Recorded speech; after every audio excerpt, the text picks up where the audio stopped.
Este programa tem o patrocínio de Nutri.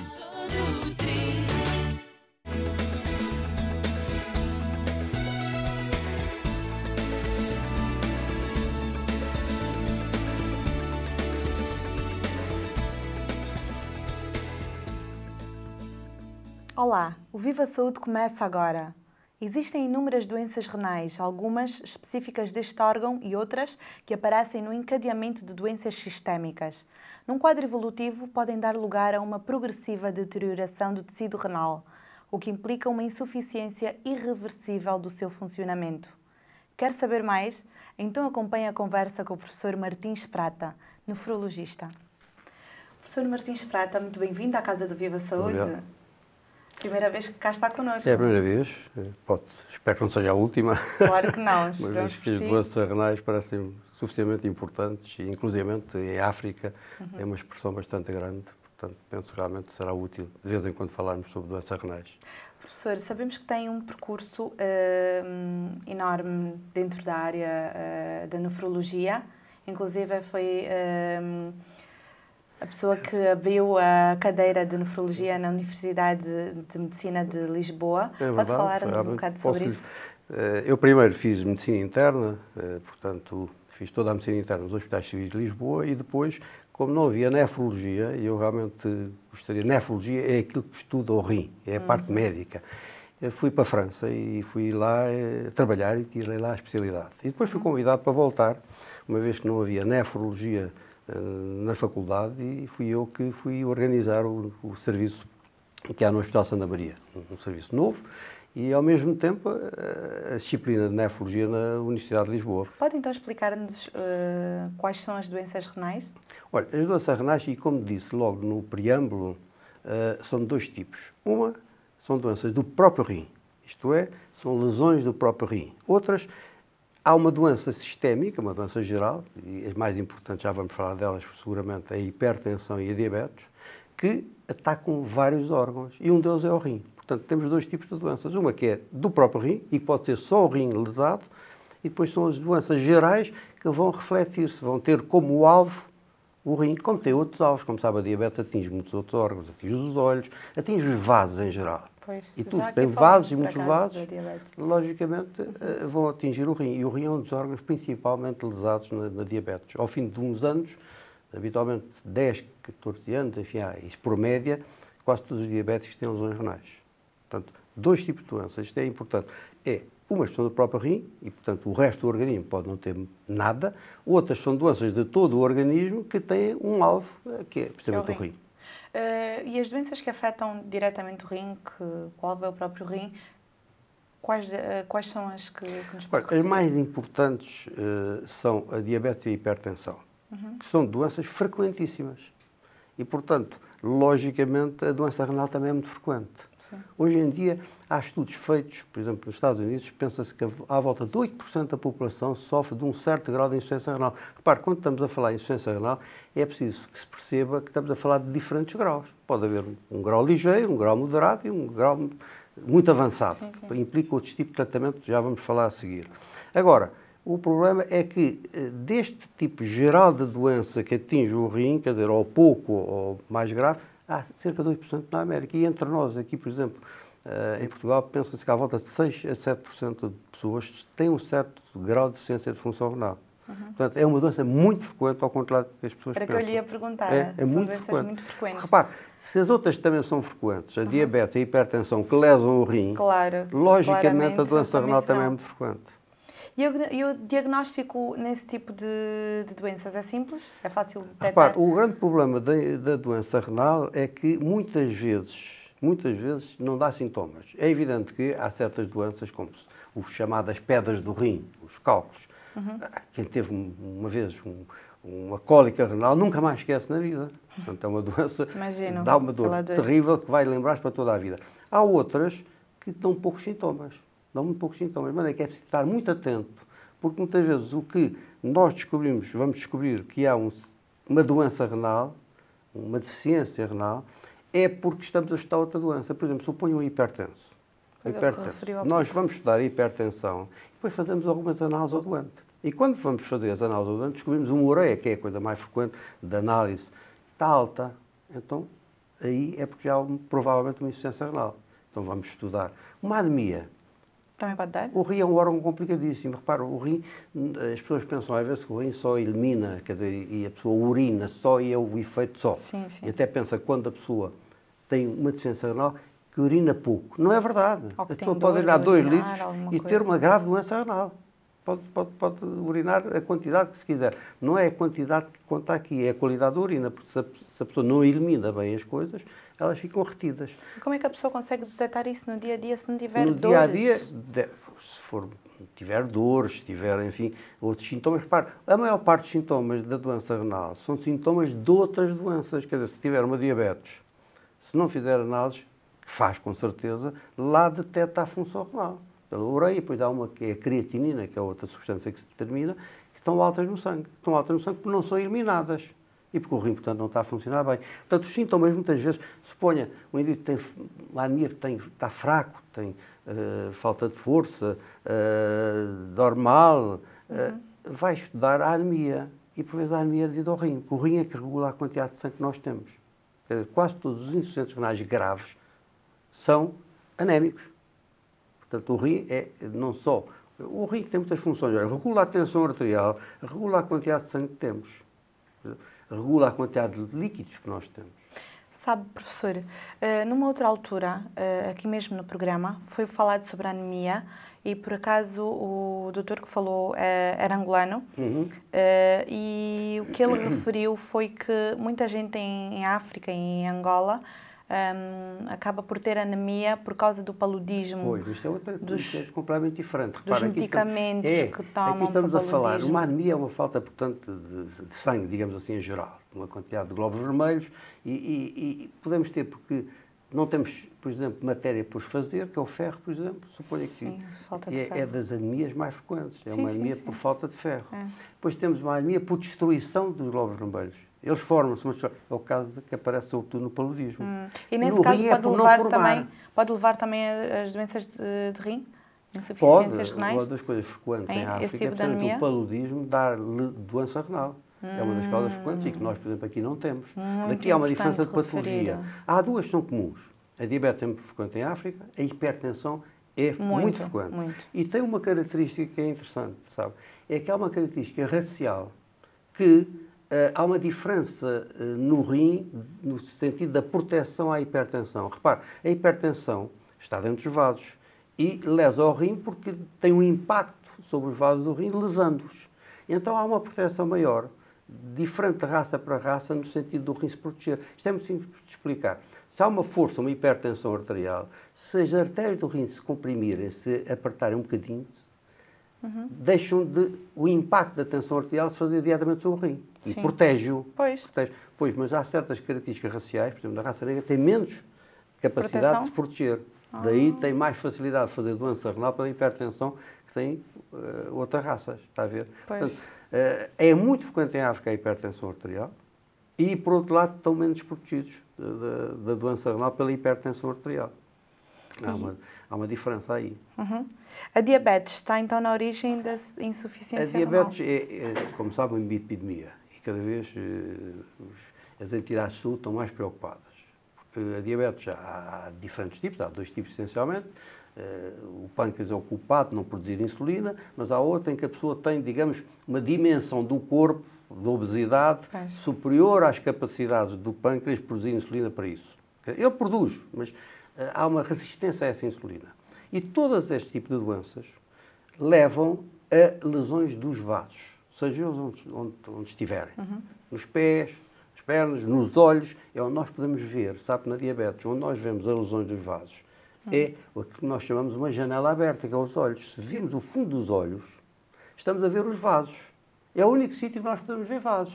Não pode ver os vasos através da pele, mas aí tem uma janela. E quando olha para lá e está a ver a lesão dos vasos, significa que essa lesão está em todo lado, não está só no fundo dos olhos. Está no coração, está no rim, está nas pernas. Percebe? Portanto, é a única janela aberta. Olhamos e dizemos, este doente tem os médicos lesões. têm aquela coisa de depois abrir o olho com aquela luz que faz tanta confusão. Faz confusão, mas é utilíssima. E devia ser observado, todos os médicos deviam observar o fundo ocular de um doente. E o diabético é obrigatório. ficamos a saber qual é o grau de lesão. Então, o que ele tem no fundo dos olhos de lesão nos vasos, tem também no rim. E daí a doença renal. Interessante. Ele tem doenças cardíacas, o diabético tem doenças cardíacas porque tem lesões nos vasos do coração. Tem lesões nas pernas, porque tem... Portanto, isto é sempre... Nós não podemos ver um doente só... Eu costumo dizer, o nefrologista deve ser também um internista, não deve estar a ver só o rim. Nós não podemos salvar o rim de perder o doente. Claro, como é óbvio. Enquanto à insuficiência renal, o que se pode fazer nesse caso? E até que ponto pode ser prejudicial? A insuficiência renal é, como o nome diz, uma deficiência da função. Exatamente. Eu já disse há pouco, temos vários graus. Nós classificamos até em vários graus, em vários estádios, digamos, da função renal. Pois. E o importante é nós descobrirmos cedo, para tentar evitar a progressão. Quanto mais descobrimos mais tarde, mais difícil é. Aí vai haver uma progressão até à insuficiência renal. Quanto tempo pode durar esse progresso? É variável conforme a doença. Conforme a doença. Quer dizer, por exemplo, uma hipertensão arterial, nós podemos ter uma hipertensão arterial durante muitos anos, uma tensão alta, e só ao fim de algum tempo. Se tratarmos bem a tensão arterial, evitamos a doença renal. Isto é extremamente importante. Sabe que há uma lei que se costuma dizer das metades. 50% da população não sabe que é hipertensa. Isto dos hipertensos, não sabe. Desses 50%, só metade, 25%, é que estão a ser tratados. E desses ainda só metade é que tem a tensão controlada. Está a ver? Isto é incrível. Desde que eu saiba que sou hipertenso, tenho que saber que tenho que tratar a tensão arterial. E tratar a hipertensão arterial só há uma forma de fazer, no sentido do objetivo, é pôr a tensão no valor normal. Sabe que há muitas pessoas que têm uma tensão muito alta, suponha 20, 13, e depois passam para 17, 10. Ou 17, 9, já estão muito melhor. 17, não estão melhor, evidentemente, mas têm a mesma possibilidade de lesões no rim e noutros sítios. Portanto, é preciso baixar a tensão para o normal. E hoje em dia há uma enorme quantidade de medicamentos, que é terrível. Professor, temos tanto que falar e não quero para já esgotar o tema. Tudo bem. Vamos fazer uma pequena pausa. Sim, senhor. Fico com algumas informações relativas ao tema de hoje, que nós voltamos já. Professor. As doenças renais afetam milhões de pessoas em todo o mundo e o risco tem vindo a aumentar, nomeadamente no continente africano. Cerca de 40% das doenças renais são causadas pela diabetes e as doenças cardiovasculares são a principal responsável de morte nas pessoas com doença renal crónica. Aliás, há 3 testes muito simples que ajudam a detectar estas doenças: a pressão arterial, exames à urina e à diabetes. Um diagnóstico precoce pode ajudar a prevenir a progressão das doenças renais e da insuficiência renal, a sua maior consequência, já que provocam uma deficiente depuração do sangue e a retenção no organismo de resíduos tóxicos, cuja acumulação pode provocar graves problemas no metabolismo. Mas também se pode tratar de situações mais perigosas, como os processos inflamatórios persistentes ou a formação de múltiplos quistos, que alterem de maneira irreversível a estrutura do tecido renal, o que leva a uma insuficiência funcional irrecuperável ou ao desenvolvimento de tumores malignos, que, caso não sejam precocemente diagnosticados e tratados, podem colocar mesmo a vida do doente em risco. Espero que se sinta mais informado para desta forma poder apostar na prevenção. Se ainda persistir alguma dúvida ou se nos quiser deixar uma sugestão, passe na nossa página do Facebook. Lá pode encontrar fotografias das gravações, vídeos dos programas e, claro, informações bastante úteis. Faça como a Sofia Martins, que nos colocou a questão: qual é a forma mais eficaz de prevenir as doenças renais? Pode responder-nos, professor. A forma mais eficaz de prevenir uma doença renal é, como complemento aquilo que acabo de dizer, tratar as doenças que podem levar à insuficiência renal. Portanto, as duas mais importantes neste caso, a diabetes e a hipertensão arterial. E há outras, todas as doenças generalizadas podem. Outra coisa muito importante, por exemplo, são os medicamentos. As pessoas tomam medicamentos a mais. E há medicamentos que são o que é chamado nefrotóxicos. Nefro, de rim, tóxico para o rim. Pois. Portanto, quer dizer, há um medicamento que toda a gente toma, eu diria de uma forma um pouco desalmada, digamos assim, que são os anti-inflamatórios não esteroides. São muito bons para dores. Para qualquer dor, a pessoa hoje em dia toma, só que eles atacam o rim, lesam o rim. E sobretudo quando a pessoa já tem uma lesão, então vai acentuar a lesão. Lá está, vai descer a função renal ainda cada vez mais, até o momento em que já não tem função renal suficiente para sobreviver. Portanto, não digo só estes, mas todos os medicamentos devem ser tomados com atenção. Professor, há bocado falou das pedras nos rins. Também podem desenvolver insuficiência renal? Também podem levar à insuficiência renal? Podem, quer dizer, repara, há muitas pedras diferentes. Infelizmente não se faz Maiores, esmeraldas menores. nem diamantes, Safiras. isso aí as pessoas não se importavam. Mas enfim, há muitas pedras realmente no rim. Por acaso até dizem que são bonitas. as É, pedras algumas que são têm nos bonitas, nossos outras não rins. são tanto. Não tanto. Mas repara, o problema das pedras, há dois problemas. Já estão feitas ou ainda vão aparecer mais. O fundamental é estudar a pessoa para ver se não faz mais. Uma vez feitas, elas têm que sair. Ou Claro. saem, ou são destruídas, ou tem que lá um cirurgião, cada vez menos, hoje em dia destrói-se com laser, mas cada vez menos Mas o tem cirurgião que tem que lá ir, teria que abrir o rim e buscar a pedra. Lesa ao rim, como deve calcular, dar uma facada no rim, digamos assim, não é bom para um órgão. Mas hoje faz destruição com raios laser, etc. E algumas saem naturalmente. E há doenças que levam realmente a mais ou menos pedras. Então temos que estudar o doente. E isso é que diz respeito, digamos, à parte médica. A parte cirúrgica é com o urologista, é o cirurgião. A parte de estudar realmente porquê é que um doente faz pedra é com o médico em geral e com o E porquê nefrologista. normalmente que aparecem as pedras? Há pedras, a maior parte são de cálcio, fosfato de cálcio, mas há de ácido úrico, por exemplo, que é muito frequente entre nós, o ácido úrico se trata relativamente facilmente e, portanto, quer dizer, nós precisamos é saber. E há um princípio básico para um doente que faz pedra e que elimina pedras, é que ele nunca deve perder a pedra. É como se fosse ali uma esmeralda. Ele deve ir apanhar a pedra e guardá-la. Para quê? Porque é para nós examinarmos, analisarmos a pedra e ficarmos a saber do que é feita, que é a melhor forma de depois tratarmos o doente. E há um princípio geral que é sempre certo, é que o doente tem pedra, deve beber muita água. Do modo geral. Repare que as doenças renais, muitas vezes há o erro de pensar que bebendo muita água o rim funciona melhor. Não é verdade.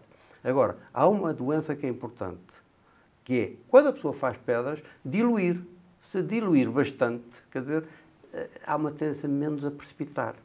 E, portanto, beber água com boa quantidade é importante para as pessoas que fazem E pedras. as pedras no rins têm sempre de ser retiradas?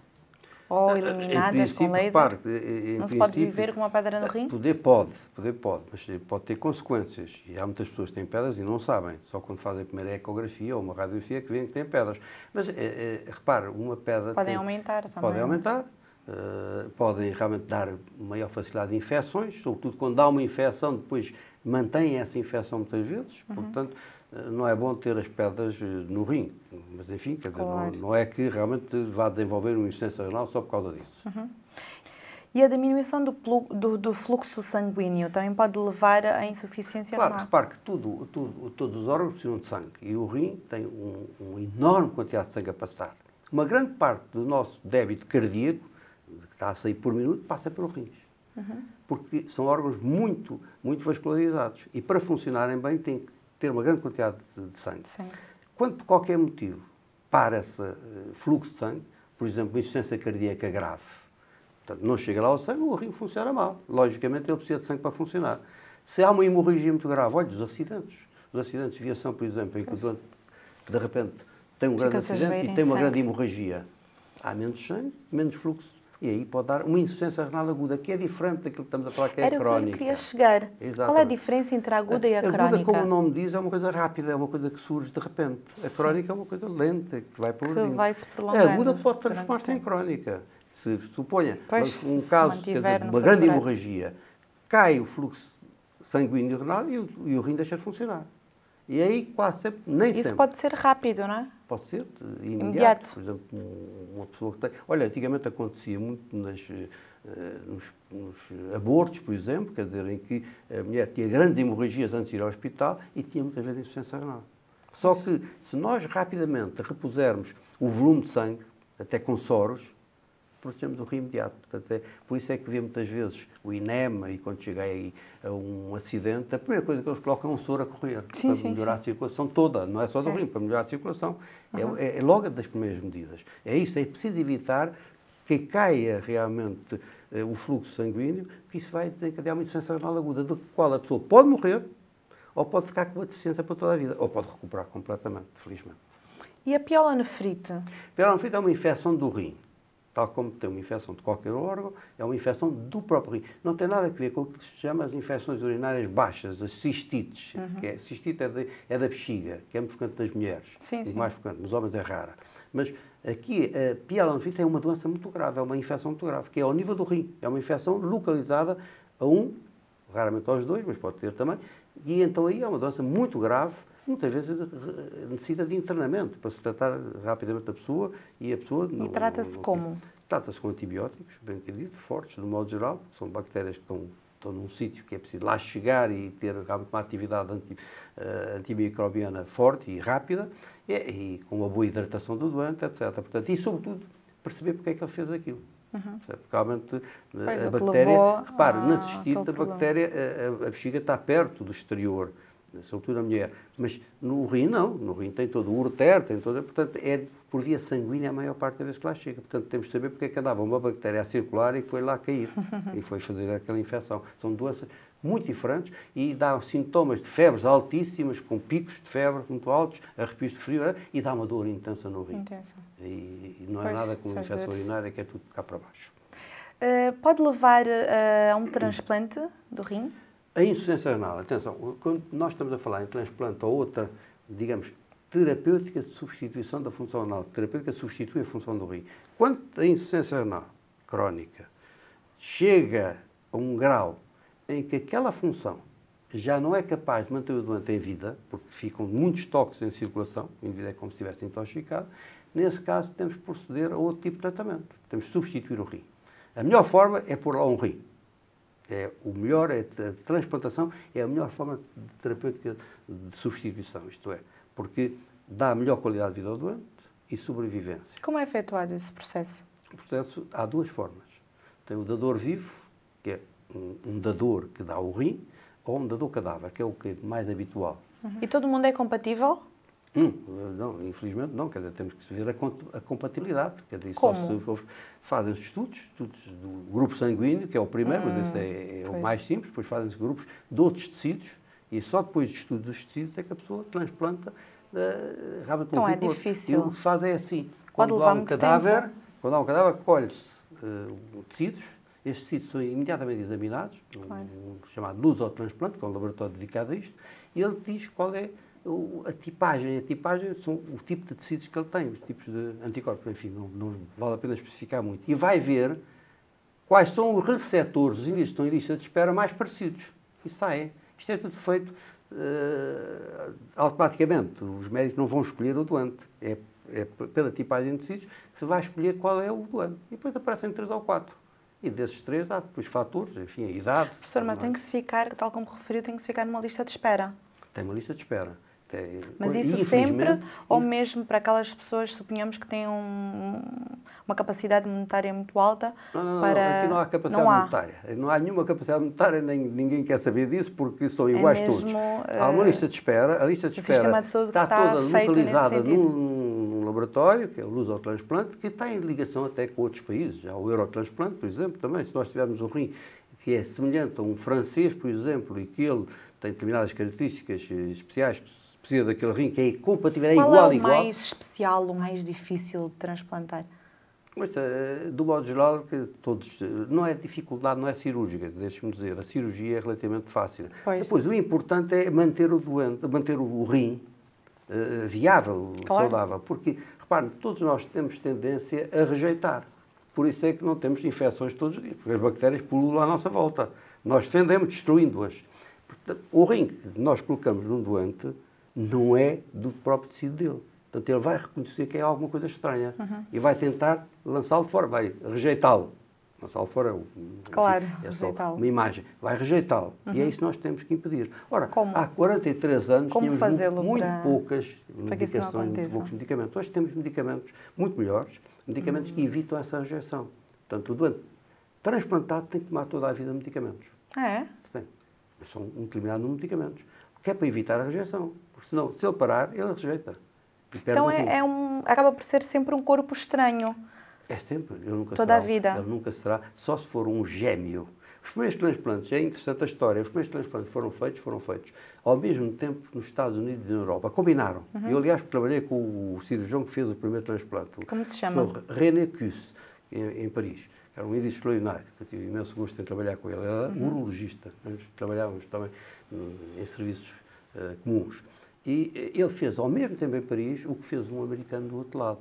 Mas o que é que eles preveniram? Foram gêmeos do mesmo ovo, univitrino, são iguais, sim, são os únicos que são iguais. Aí não há rejeição, porque repara, ao colocar o rim no outro gêmeo, que é igual a ele sente, digamos assim, que é uma peça dele, que é o tecido dele. Então não rejeita. E esses doentes não rejeitaram, logicamente. Mas porque foram escolhidos de propósito para ser o primeiro, porque tinha que correr bem, para mostrar que podia fazer. Para ficar na história. Claro. Professor, infelizmente estamos a ficar sem tempo. Gostava muito de lhe fazer ainda uma imensidão de perguntas, mas para finalizar, quero apenas que me diga, que me conte um bocadinho do seu percurso em Moçambique. Sei que esteve lá também a trabalhar.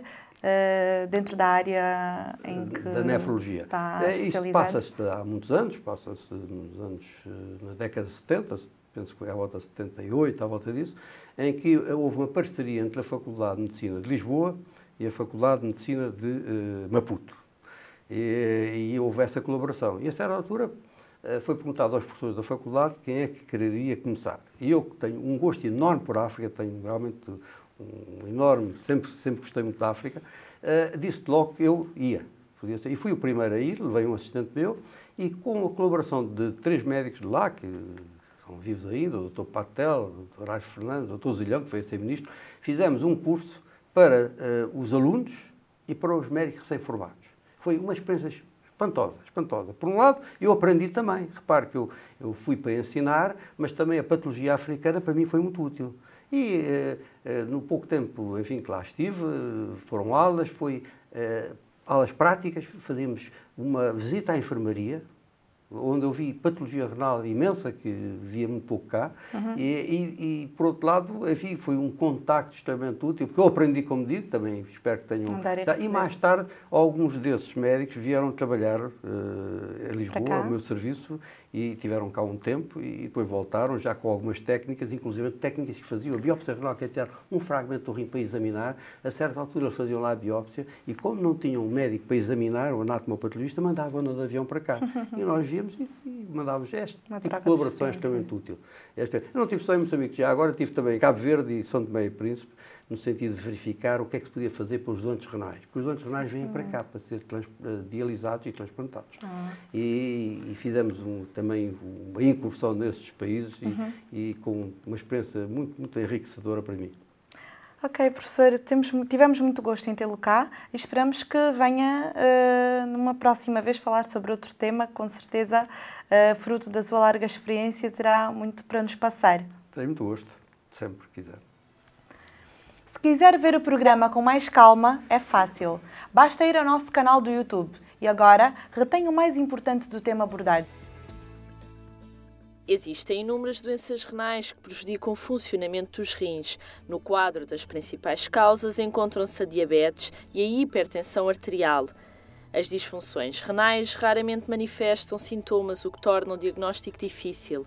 Muitas vezes é feito por via da análise de outras doenças que acaba por acusar a insuficiência renal, que pode ser aguda, pontual, provocada por uma situação de eventual perda de sangue, por exemplo, ou crónica, de caráter evolutivo. Numa situação mais grave, pode existir a necessidade de substituir o rim e efetuar um transplante renal. As pedras nos rins são muitas vezes provocadas pela falta de cálcio ou pela presença de ácido úrico. São bastante dolorosas e é recomendado beber muita água. Visite o seu médico regularmente, não deixe de fazer análise e vigiar os seus rins. Tenha uma vida saudável. O programa de hoje está quase a terminar, por isso está na hora de me despedir. Aposte na prevenção e procure saber mais sobre os nossos conteúdos. Visite o nosso blog, aproveite para se atualizar, saiba tudo sobre o programa, convidados e temas que vamos abordar. Até ao próximo programa. Seja responsável com a sua saúde. Olá, sou Ian Velosa, sou ator e sou moçambicano. Saúde é uma palavra pequena, mas vale uma vida.